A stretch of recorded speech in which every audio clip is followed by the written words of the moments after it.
రామయ్య గారు ఏటి బాబు కట్టపడడం జాతర దగ్గరికి వెళ్ళకుండాను. మీరు వెళ్ళండి బాబు, ఈ పని నేను చూసుకుంటాను. జాతరలు అవి దేవుడికి సంబంధించిన వారం రా, ఇది మన తిండికి సంబంధించిన వారం. అయ్యగారి దగ్గర మాట వస్తుంది. అసలే గుంట నక్కల ఎదురు చూస్తున్నాడు నరసింహంగడు.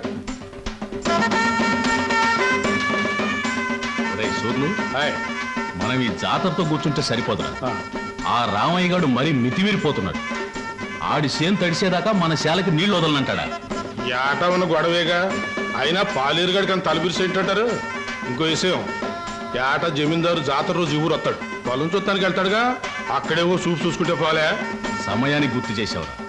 రాని ఊరంతా జాతర గొడవలో ఉంటది. ఏదో రకంగా గొడవ పెట్టుకుని వాళ్ళిద్దరిని లేపేయాలి. పదండి.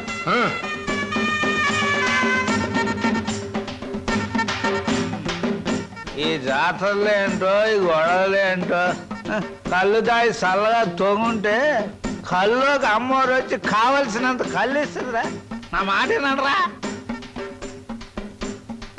రామయ్య గారు, అయ్యగారు వస్తున్నారు. చండాలి బాబు, ప్రయాణం సుఖంగా జరిగిందండి? సుఖంగానే జరిగింది కానీ ఏమిటయ్యా ఇది?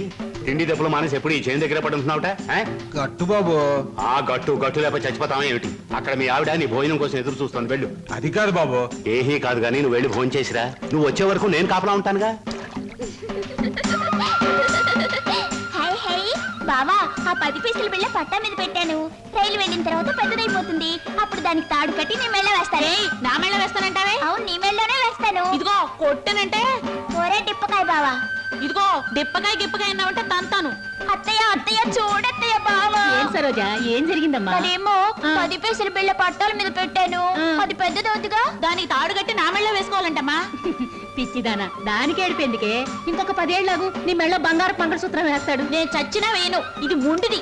ఒరే టిప్పకాయ బావా, నువ్వు వేయకపోతే నేనే నీ మెళ్ళ వేస్తాను. ఎందుకురా అలా ఉడుకుంటా? ఇప్పుడు అదేమందని లేవండి, మీ అందరికి అన్నాలు పెడతాను. బాగుందే వరుస. నీకు సొంత కొడుకు కన్నా మేనగోళ్ళు ఎక్కువైపోయిందని మాట. బాగుంది, తల్లి లేని పిల్ల ఎవరికైనా ఎక్కువే. కూసండి, అన్న పెడతాను. కూసమ్మా. నల్లం పోయినా మీ అన్నయ్యకి బుద్ధి జ్ఞానం వచ్చినట్టు లేదు. ఎంతసేపు తాటి చెట్టు కింద ఇల్లు కట్టుకుని కలు తాగుతూ కూకుంటాడు తప్ప బాధ్యత ఏం పట్టినట్లేదు. చెల్లి క్షమించు నా తల్లి. బేగ కూడేటేమా, ఆడు చెట్టెగాడు. దిగేటప్పుడు మనం ఆడు ఉండాలి, లేకపోతే పులిసిపోద్ది. నువ్వు కూడా ఏదైనా చెట్టెక్కి దూకి సావరా. సిగ్గులేదురా నీకు? శివుని ఎత్తులున్నాడు, సిగ్గు ఉంటది నా చెల్లి. మనం అంటూ ఉన్నది కళ్ళు.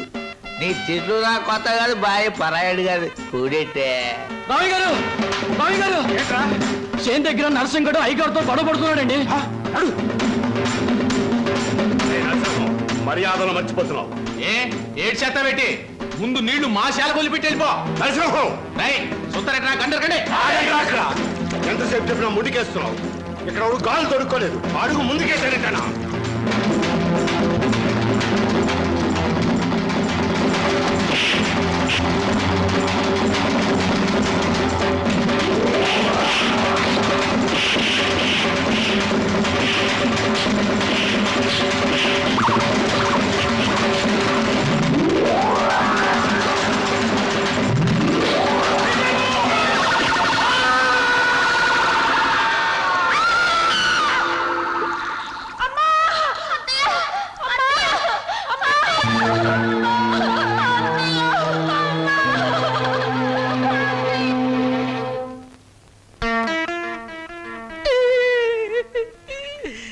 భగవంతుడు నాకు చాలా అన్యాయం చేశాడు బాబు గారు. నేను తాగినా తందనాలన్నా పేడల్లా చూసుకునే నా చెల్లి బాబా ఒక్కసారే బలైపోవడం నా దురదృష్టం. బాధపడకు నాగయ్య. మీ బాబా చెల్లెలు చేసిన త్యాగానికి ఏమిచ్చినా రుణం తీరదు. ఇదిగో ఈ డబ్బు నీ దగ్గర ఉంచు. వద్దు బాబు వద్దు, ఈ డబ్బు నా రేడి చేసుకోదు. ఇది నా చెల్లి తీసుకొస్తుందా, బావని తీసుకొస్తుందా, ఆ పిల్లలకి తల్లిదండ్రులు తీసుకొస్తుందా? వద్దు బాబు వద్దు. కాదనకు నాగయ్య, నా మనశ్శాంతి కోసమైనా తీసుకో. ఇక నుంచి ఆ పిల్లలకి తల్లి అయినా తండ్రి అయినా నువ్వే. వాళ్ళని జాగ్రత్తగా పెంచి పెద్ద చేయి, బాగా చదివించు. వాళ్ళకయ్యే ప్రతి పైసా నేనిస్తాను. నీకెప్పుడు ఏ అవసరమైనా నా దగ్గర రా. కింద ఈ డబ్బుంచు. వాళ్ళ బాధ నాకు దిగిపోతే చాలరా. నాకు ఈ కమతాలు గవతాలు నచ్చవు. వాళ్ళ కూలిస్తావో కూడెట్టకుండా మాడి చంపుతావో నీ ఇష్టం. నెల నెల నీ కాడికి వచ్చి కూలి డబ్బులు వసూలు చేసుకోవడానికి నాకు వడ్డీ కూడా గిట్టుబాటు కాదు. మొత్తానికి ఇంత రేటుని కట్టేసి నాకు ఇచ్చి వాళ్ళిద్దరిని తోలుపో. అంటే వాళ్ళు పూర్తిగా అమ్మకానికి ఎట్టేసినట్టేనా? నువ్వు సచ్చినంత తొట్టు. అయితే సరే, మొత్తం 4000. ఆ, అందాక ఉంచు, పొద్దున్నే వచ్చినప్పుడు మిగతాది ఇచ్చి వాళ్ళిద్దరిని ఎట్టుకెళ్ళిపోతాను. బావా బావా, ఏమిటి సరోజ? మా నాన్న మీ ఇద్దరిని ఎవరికో అమ్మేస్తున్నాడు. నాకేదో భయంగా ఉంది బావా. అయితే ఇప్పుడు ఎలా? మేము పారిపోతాం చెల్లి, మనం పారిపోదాం. రేయ్, ఎక్కడికి రా పారిపోతాం అంటున్నారా? కాలు బయట పెడితే తోలుకెళ్తాను ఎక్కువ. లోపలికి. ఈ కోసం ఈ పెళ్లి చూసుకోమా? ఈ కోసం వాడి ఉండమ్మా. ఇది ఎవరు వదులు?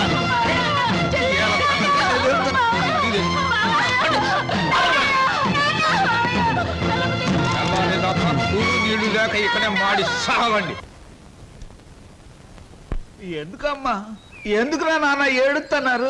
ఈ మావయ్య నొగ్గేసి వెళ్ళిపోవాలనే పట్టం పంపిస్తున్నాను, చదివించాలి కదా, తప్పుద్దా నాయన? చీను, నువ్వు పట్నం వెళ్ళి ఈ ఎఫ్ఏ డిఏ మొత్తం ఇంగ్లీష్ అక్షరాలన్నీ నేర్చేసుకుని పెద్ద కలెక్టర్ అయిపోయి ఈ ఊరు వచ్చి నాతో ఇంగ్లీష్లో మాట్లాడావంటే దాన్ని నీకు ఇచ్చి పెళ్లి చేసేస్తాను. అదండి ఆగరాగు.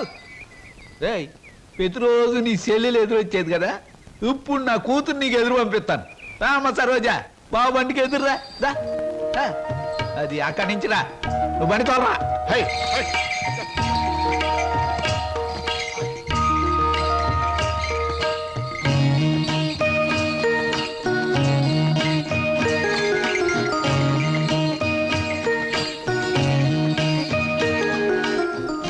అమ్మా తల్లి, నువ్వు లోనకెళ్ళి గట్టిగా తలుపేసుకో. లోన డబ్బు ఉంది, నేను కలుపాకెళ్ళి వస్తాను. వచ్చేటప్పుడు నీకు చక్రాలు జంతికలు తెచ్చి పెడతానే.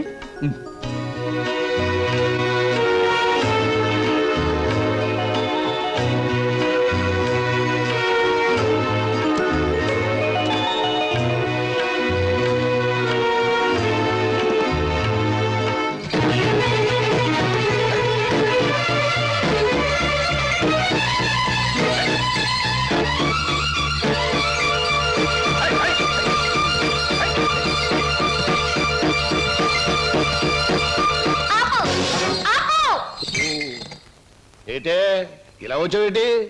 నిన్ను కూడా మీ బాబు నాతో వెళ్ళిపోమన్నాడేటి? కాదు, స్టేషన్ దాకా వదిలిపెట్టొద్దామని నేనే వచ్చాను. ఆహా, అలాగా? అయితే రా మరి, రా వచ్చే బండి.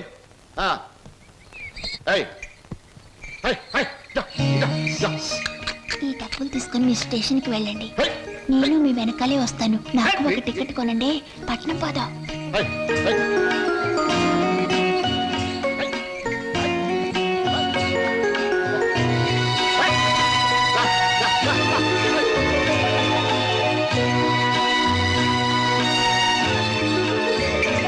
అవును, పట్నంలో వాళ్ళు పారిపోతే ఏం చేస్తావు? ఏం చేస్తానా? ఆహా, ఎవరాలది? ఆగండి, ఆగండి, ఆగండి, ఆగండి, ఆగండి, ఆగండి.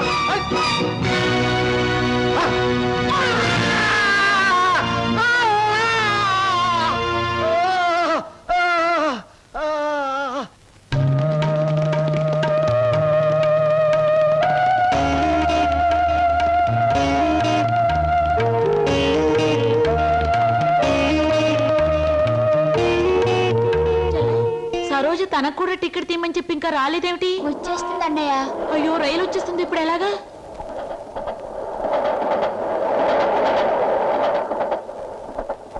అరే ఎవర్రా మీరు?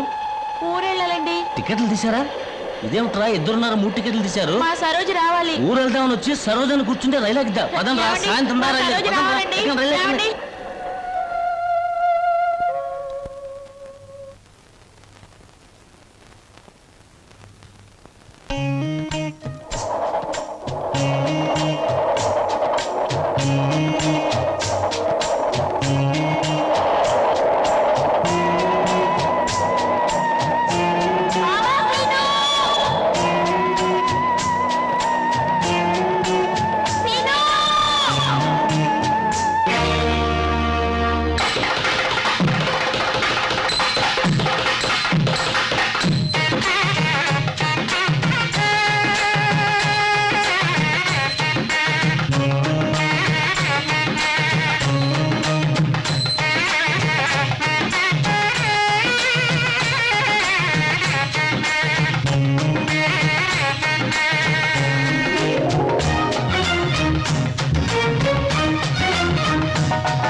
గజముఖ వదన శరణు గణేశ గౌరీ పుత్ర శరణు గణేశ విఘ్న వినాయక శరణు గణేశ. అన్నయ్య అన్నయ్య తీసుకో. అమ్మా దేవుడి పూజ అయిపోయింది, పొట్ట పూజ చూడమ్మా. నువ్వు గబగబా టిఫిన్ పెట్టావంటే నువ్వు అటు ట్యూషన్ కి, నేను ఇటు పేపర్ వేయడానికి వెళ్ళిపోవచ్చు. ఈ పాటికి వార్తలో వంటి పేపర్ కోసం పార్లమెంట్కి వెళ్లే రాజకీయ నాయకుల దగ్గర నుంచి బాత్రూమ్కి వెళ్లే బట్టల వరకు ఎదురు చూస్తూ ఉంటారు. నువ్వు త్వరగా వెళ్ళి టిఫిన్ రెడీ చేయి. వెళ్తున్నాను.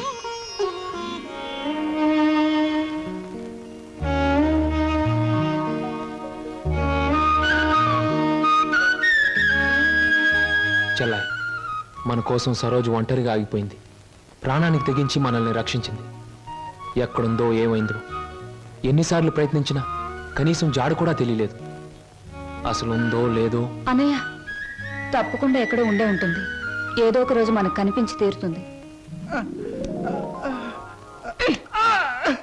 అర్జెంటే నన్ను వదలవే, కడుపులో గందరగోళంగా ఉంది. ఇదిగో వెళ్ళొచ్చిన తర్వాత నీ ప్రశ్నలన్నిటికీ తీరిక సమాధానం చెప్తాను. అమ్మా నేను మర్చిపోతానండి. నాకు సమాధానం చెప్పిన తర్వాత మీరేమైనా చేసుకోండి.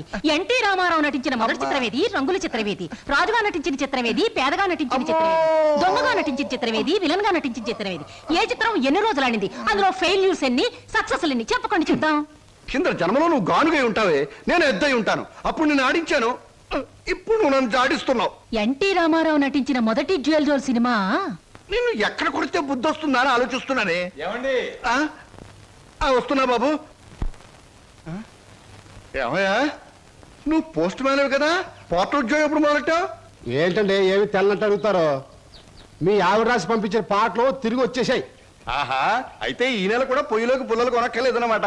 మీ ఆవిడ గారి చేత పాటలు రాయటం అన్నా మానిపించండి. లేకపోతే ఆవిడ గారి కోసం ఒక కొత్త వారపత్రిక పెట్టండి. లేకపోతే దేశంలో తెల్లకైతే కరువు వచ్చి పడిపోద్దని మరి. ఎవరండి వచ్చింది? అమ్మో, విడు ఏమిటండి ఇవన్నీ నీ రచనలే. వీటి తాకిడికి ఈ ప్రపంచం అంతా తట్టుకోలేకపోతుంది. కొన్నాళ్ళకి ఈ ఊరంతా ఖాళీ చేసి పోయేటట్టున్నారు. ఊరు అంటే జ్ఞాపకం వచ్చింది. 1952లో సొంత ఊరు అనే సినిమా వచ్చింది కదా. ఎన్ని సెంటర్స్ లో 50 రోజులు ఆడింది. ఆ చిత్రంలో హీరో ఎవరు, హీరోయిన్ ఎవరు, డైరెక్టర్ ఎవరు? కింద జనంలో నువ్వు పిడకై ఉంటావే, నేను పోయే ఉంటాను. అప్పుడు నిన్ను కాల్చాను, ఇప్పుడు నన్ను కాల్చు తింటున్నావు. ఏంటండి? ఇటు కాదు, ఇటు పోతాను. పిన్ని, మళ్ళీ ఏమిటో. ఏమిటి పిన్ని, ఏమిటి గొడవ? ఏం లేదురా, ఈ మధ్య ఎవరికీ సినిమా పరిజ్ఞానమే ఉండటం లేదు. అదే నాకు చాలా బాధగా ఉంది. ఇదిగో లోపలికి వెళ్ళటానికి వీల్లేదు. ఇక్కడే పడి ఉంటానే. నాగయ్య గారు హీరోగా ఉన్నప్పుడు మా అమ్మ, రామారావు గారు హీరోగా ఉన్నప్పుడు మా అమ్మ ఎన్నో తెలుగు చలనచిత్ర పాఠికగా రాశారు. నేను ఇప్పుడు ఒకటి అలాంటిదే రాద్దాం అనుకుంటున్నాను. ఎవరు పట్టించుకోవటం లేదురా. పిన్ని, నువ్వు ఎవరిని ఏం అడగకూడదు. అడిగితే నీకు తెలిసిన విషయాలు వాళ్ళు ముందే తెలుసుకొని నీకంటే ముందే వాళ్ళు బుక్ రాసేస్తారు. అందుకని నీలోనే ఉంచుకో. నీకు ఒకటి తెలుసా? నీ బుక్ కవర్ పేజ్ బొమ్మ బాపు గారి చేత వేస్తున్నాను. అలాగా? ఫ్రంట్ పేజ్ ఏమిటో తెలుసా? ఏమిటి? రమ్ పమ్. చాలా బాగుందిరా. బ్యాక్ పేజ్ మీద సుత్తి కూడా వేయించు, రాంగ్ ముదిరిపోతుంది. మీరు ఊరుకోండి. నా బాబే, నువ్వు ఒక్కడవేరా నన్ను అర్థం చేసుకున్న వాడివి. ఇంకెప్పుడు ఎవరిని ఏమి అడగను, మిమ్మల్ని తప్ప. ఒరే, అంతా బాగానే మేనేజ్ చేసావురా, కానీ నన్ను మాత్రం బతికించలేకపోయావు. మీ పిన్ని. బాబాయ్, పిన్ని ముందు నువ్వేమన్నాను? పిన్ని వెళ్ళాకన్నావా? నేను ఊరుకోను. ఓహో, నువ్వు దాని పార్టీ కదా. అవును, పిన్నంటే ఎవరనుకున్నావు? మా అమ్మ. ఒరే, ఇది ఏనాటి బంధంరా? 15 సంవత్సరాల క్రితం మీరెవరు, మేమెవరు అనుకోకుండా నాకు దొరికారు. ఈ 15 సంవత్సరాల్లో మేము మీకే ఆప్యాతలు కురిపించామో తెలియదు, కానీ మీరు మా కన్నబిడ్డల కంటే ఎక్కువైపోయారా. అది మా అదృష్టం బాబాయ్. నువ్వు లేకపోతే మేమేమైపోదాం. చూడమ్మా, రిటైర్డ్ స్టేషన్ మాస్టర్ గా చెప్తున్నాను, పచ్చ జెండాకి పరిగెత్తే రైలుకి బంధుతో ఉండక్కర్లేదురా. పచ్చ జెండా ఊగిందంటే రైలు పరిగెత్తి తీరాలే, దాని డ్యూటీ. రైలు పరిగెత్తే ముందు పచ్చ జెండా ఊగాలే, దాని బాధ్యత. మన బంధుత్వాలు కూడా అంతేరా. అయ్యో, టైం అయింది బాబాయ్. నువ్వు ముందు సరిగ్గా నిలబడు, ఇప్పుడు బయలు. ఓకే, నువ్వు రామ్మా. వెళ్ళొస్తాం. త్వరగా వచ్చేయండి. అలాగే బాబాయ్. 1969లో నా కర్మకాయలు నేను పెళ్లి చేసుకున్నాను. ఎక్కడికెళ్తారు? ఇప్పుడు ఆపే ఉంటే చంపేస్తాను. అమ్మా, పేపర్.